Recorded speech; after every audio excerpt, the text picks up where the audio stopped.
Tel Aviv, 40 miles from the Gaza Strip, less than an hour's drive from the Western Wall, and now one of the most gay-friendly places on Earth. How has a city in the heart of the Middle East become a bastion of sexual tolerance? One of Israel's cultural icons, Donna International, tells me just how far this revolution could go. People think Israelis are all religious, riding camels and reading Bible all day long. I'll hear how, away from the beaches and past the checkpoints, life for gay Palestinians couldn't be more different. You know, in the Arab world, being gay outly is not that good. So being out and everyone knows about you, you will not have normal life. A country can have its contradictions. If supposedly we are a country with like such a good human rights record and liberal agenda, why is the situation regarding the Palestinians quite the opposite? And in the park where he used to cruise for sex, the 38th generation rabbi is redefining what it is to be gay and Jewish. The fact that there's a spiritual group of people who want to be queer and experience their spirit, it's huge. This is a side of Israel few would recognise, and a city that's challenging the whole idea of being gay in the Middle East.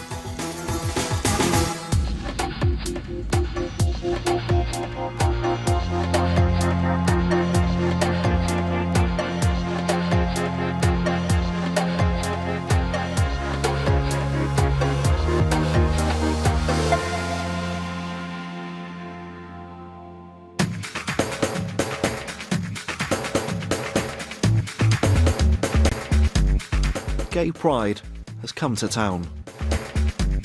It's my first Pride, but I sense they're not all like this. Where are we running to? To the car. I'm supposed to be there in 1 o'clock and I'm already late. Okay. A colourful, crazy collection, bringing together Orthodox lesbians.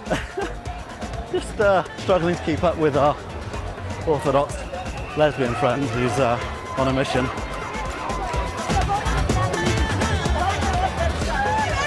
Johnson and right, so it's red, No. orange, yellow, green. Green is missing. Where's green? Green's gone AWOL. Gay Hasidic Jews.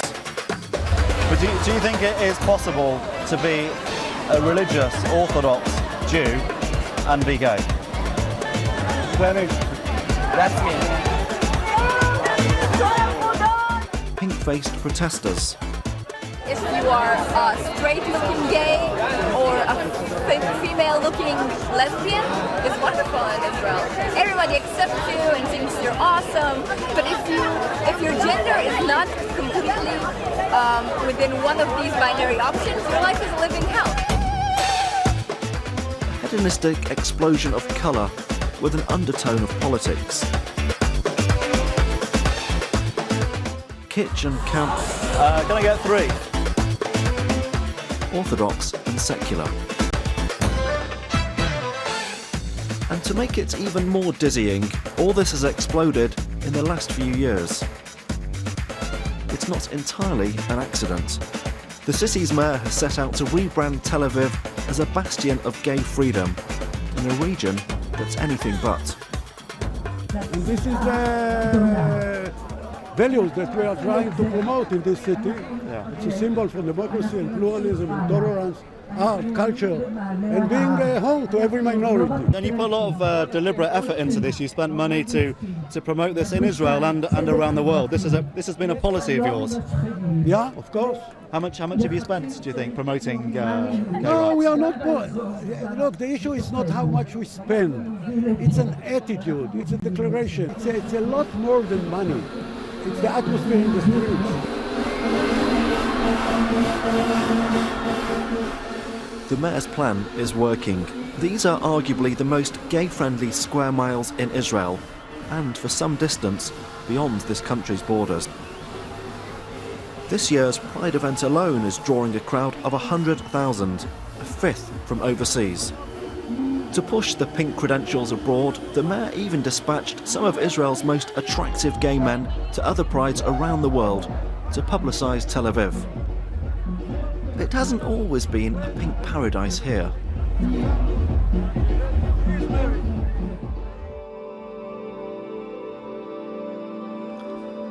Away from the parade, I've come to Tel Aviv University to meet one of the people who was instrumental in transforming gay rights in Israel.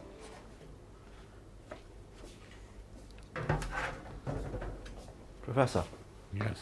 Hi. Tim. Good to meet you. Chemistry Professor Ossie Evans is an unlikely human rights hero. Where's this valve? Ah, here it is. Or have you sold them all? I do. More than 200 of them. That thing is probably the fastest mechanical device on Earth. It can open and close in something like 20 millionths of a second. I hear there's a waiting list. 3 years for one of these valves. No, just 1 year. Okay. But do I have to wait a year? You will have to wait more because you have no scientific need for it. I have a GCSE in chemistry. Okay. So at least have a look at the lasers. Evans' place in gay rights history goes back to the early 1980s, when he was a talented nuclear scientist in the army, until his sexuality got in the way. And I used to handle very sensitive material. And when they found out that I am gay, I was summarily discharged without any way to debate it or argue with it or explain it even. So I was deeply hurt because I believed that I was useful for them and I enjoyed it. How did they find out? Oh, periodically you have to refresh your security clearance. And they went asking questions. The neighbor downstairs told them that I live with another man and there is only one bedroom. That was all that he took.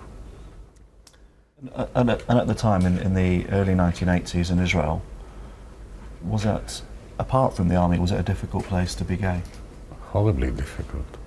In the law book, we were subject to 8 years of imprisonment. And there was constant police harassment. Society regarded us as something that is abominable. The atmosphere was that you couldn't come out. If you came out, you pay such a heavy price that almost nobody came out. I was the first, I think. Yeah. You promised it to be the last. 10 years after his discharge, Evan decided to tell his story to the Israeli parliament. The reaction in the media was beyond my expectation. Every channel in TV, every newspaper in the country carried my speech. And it had a good story to tell, how because we are gay, we are marginalized in country life. And all I asked was to treat us as equal. Labour Prime Minister Yitzhak Rabin was instantly sympathetic. Laws changed, and Evans' legacy today is an army which claims to be the most gay-friendly in the world, where discrimination is banned, officers are out, and HIV-positive troops are allowed to serve. The IDF even posted a photo on Facebook of two soldiers holding hands for last year's Pride. There are some jobs in our Mossad and our Shabbat. They are actively looking for gay people because there are some slots that gay people can fill which are in demand. So they are actively recruiting gay people for their services. Why would Mossad need gay? You know gay what members? a honey trap is? I know what a honey trap is, so yeah. There are honey traps for gays too. Maybe some Iranian scientists who have suppressed their sexuality. Whatever. They are actively looking for gays. You're not tempted to become a honey trap? I'm too old for that, come on. Leave me out of this. Someone might want a sugar daddy.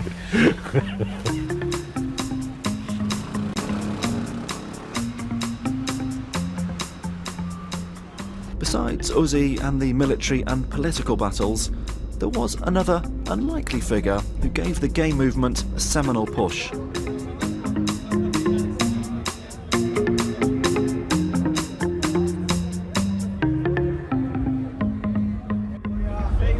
Partying is going on well into the night. It's just gone 1:15 in the morning and everyone's streaming down to the old Jaffa Port area of town.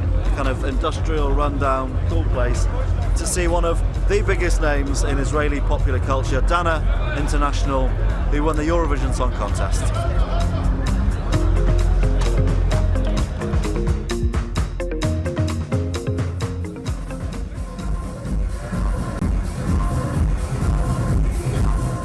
It might be 15 years since she won Eurovision, but Donna can still pull in 3,000 guys to a particularly packed club.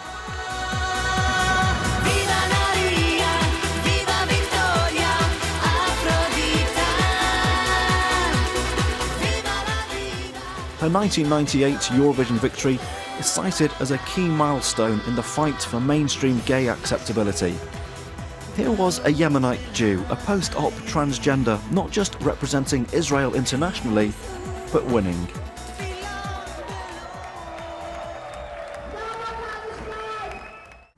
At 4 in the morning, in the slightly less glamorous corridors backstage, I get my chance to meet Donna.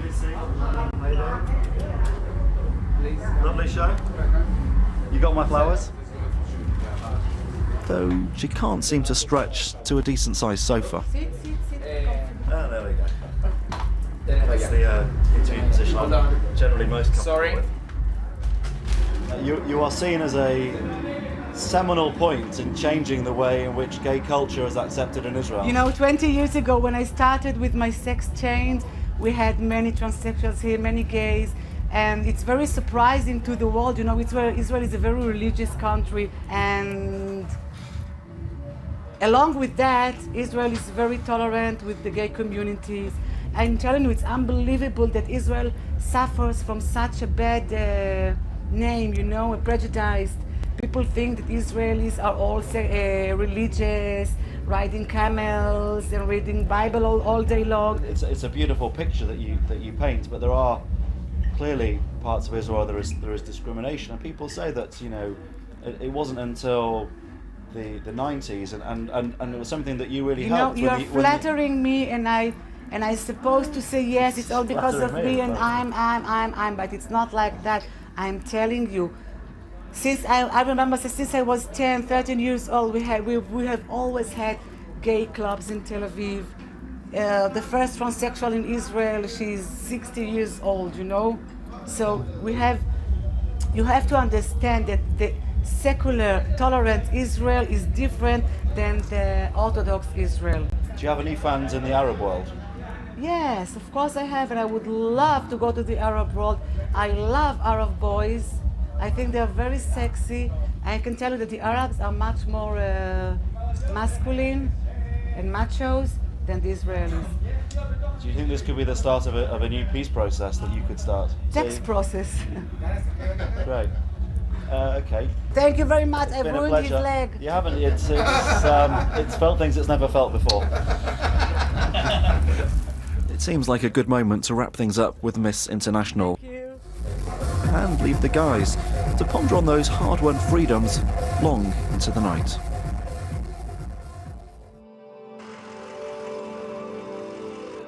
For all the carefree hedonism of Pride, Israel hasn't been without its darker moments. As recently as 2009, 2 people were killed when a gunman opened fire at a gay youth centre. But it was the outcry afterwards, from the Prime Minister downwards, that was just as notable, suggesting the incident was an exception to public opinion, not a reflection of it.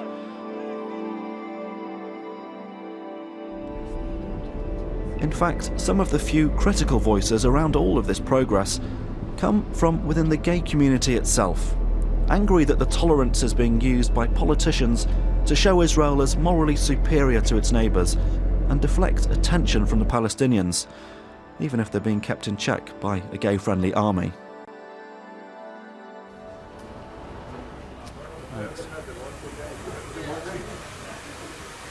Tel Aviv University professor Ayal Gross calls this pinkwashing. Professor he may be, but bloke's still got to look good for Pride. That's tomorrow. I think a little trim before Pride. He sees his rights as being hijacked by some politicians. A country can have its contradictions. It can face, in Israel's case, on the one hand, having the Palestinian question and that being unresolved, but on the other hand, still being a tolerant, liberal, gay-friendly place. Sure, and I think it's exactly those contradictions that we need to talk about. Why that, that if supposedly we are a country with like such a good human rights record and liberal agenda, why is the situation regarding the Palestinians quite the opposite? If we take Pride, tomorrow's event, is that pinkwashing, or is that a community which is just showing its own confidence and message to the rest of the world in Israel? Well, it's always both, It's something coming from the community, but when you have government ministers there from the Likud will come and say, we celebrate a free society, then I must ask them, the occupation contradicts the idea of a free society. We don't have a free society in Israel, because if you occupy millions of Palestinians... But this exists, Israel, Tel Aviv particularly, no, it's a great is a very free place for gay people. It's very progressive. Would you prefer that Israel just kept quiet about this? No. Said nothing? No, what I would prefer is that Israel would extend freedom and equality to everyone. Understandably, for some people in this country, the Palestinian question is the big dominant thing. And if gay rights are being used as a political tool for that against what you believe in, if they're being used to take people's attention away from the occupied territories or change Israel's image around that, then that's going to make it hard, even if you're gay, to celebrate the gay rights here. It's going to leave a sort of bitter taste in your mouth, which I think is what it does for someone like Eyal.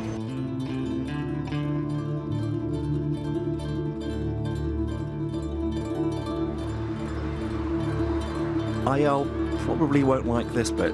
President Obama sent his best wishes to Pride, but would there be any messages of support from Israel's immediate neighbours? Yeah, I sent the Egyptian press office an email to see whether they might be wishing Tel Aviv Gay Pride a good luck for this week.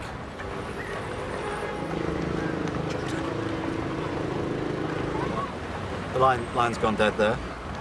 So nothing back from Egypt. Jordan said they'd get back to me. I haven't actually done that yet. Nothing from the Palestinian Authority. Nothing from Lebanon, and no messages of goodwill for Gay Pride from any of Israel's neighbours.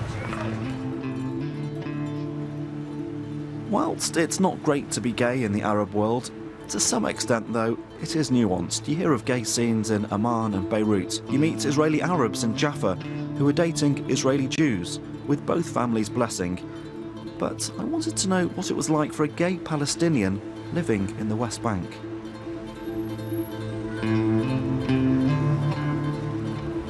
Not surprisingly, it's been really hard all week trying to find a gay Palestinian from the West Bank who's over here to talk about his experiences, but we found someone, and naturally he wants his anonymity preserved, so I'm going to shoot him without identifying him. I'm going to call him Ahmed and maybe also alter his voice, but I'm going to meet him in this Tel Aviv square. I guess the obvious question is, why do you need to keep your identity secret? I can say the first thing, because of my community. In the Arab world, being gay outly is not that good. So being out and everyone knows about you, you will not have normal life in an Arab city. What do you mean by not having a normal life? The thing is that being gay, it's in the Arab world, in general, it's a shame. And a shame thing in our country or in the Arab world, it's a bad thing. What's been the experience of other gay people in the Palestinian territories? How has it been for them with their families and communities? Most of them, they are not out. They don't tell their families. Some they travel abroad, to study, and they stay there. Others, they feel that the families, they can accept it in a way. Apart from your family, does anyone else in the community know that you're gay? No. What would actually happen to you or your family? What would change if people did know that you're gay? But there's some that I think they are not going to talk to me anymore. Not because they hate or they think it's a bad thing, because they think that I will affect them. The same effect I will get from the culture, from the community. They will be affected too, so that's why they may take a step back. It would have been quite something had the sexual revolution really crossed the cultural and very physical barriers between here and the West Bank. Israel itself remains a shifting sound of nuances and contradictions.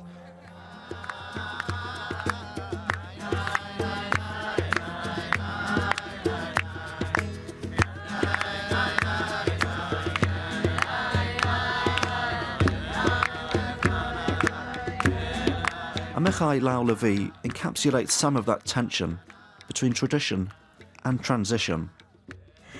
And this is an alternative Sabbath ceremony led by Amichai Lau-Levi. Again, he's trying to reinvent ways to celebrate the Jewish spirit in a way which is much more contemporary and gay-friendly. And so this is an alternative Sabbath service.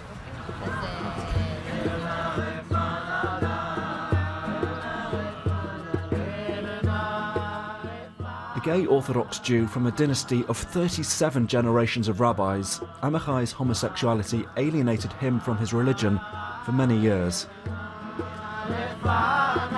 More Orthodox Judaism doesn't exactly embrace homosexuality. Now, though, as a trainee rabbi himself, he's leading a group of gay and lesbian Jews in worship, in a place laden with resonance. Independence Park, does that bring back any memories for you? This has been the primary cruising site in Tel Aviv for as long as anybody remembers. And in my teens, before online dating and before having the courage to go out to the very few gay places that were here, this is where I would come with great deal of terror. Why terror? Terror of getting what I want, terror of not getting what I want, terror of being me, terror of sex, terror of body, crossing the street into the park, terror of being seen. How religious was your upbringing? And when I was about 16, 17, and I realized that there is a conflict between who I am as a religious Jew and who I am as someone who I started suspecting was really attracted to my own sex. For me at the time, the conflict was irreconcilable. It was either I'm going to be observant and obedient to the Torah and to God and to the laws, which call me an abomination, or I will just step away and say that law is no longer relevant to my life. It was either or. And I chose for quite a few years to take my kippah off and to find other ways of being in the world. And it took me a while to find a way to reconcile. And now you're here tonight leading a Sabbath service for a gay community. It's quite a journey. Yeah. A journey which you think Israel's been on as well? Yes. Walking in the Pride, I wasn't on the parade, but watching the parade today, this was not possible 20 years ago. And the fact that there's a spiritual group of people who want to be queer and experience their spirit in a very new and creative Jewish way, and not be either gay or Jewish, spiritual or gay, but try and build a circle for all of it together, it's a huge new blessing.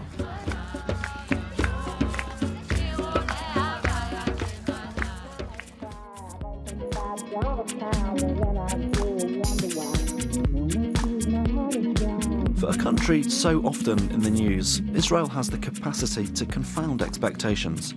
Pride might appear to be one big party, but the politics is never far below the surface. The nuanced layers jostling for attention. It might be hard to infer wider regional implications from Tel Aviv's gay scene, but it's emerged organically and with deliberate effort to become an intriguing microcosm of tolerance in the heart of the Middle East.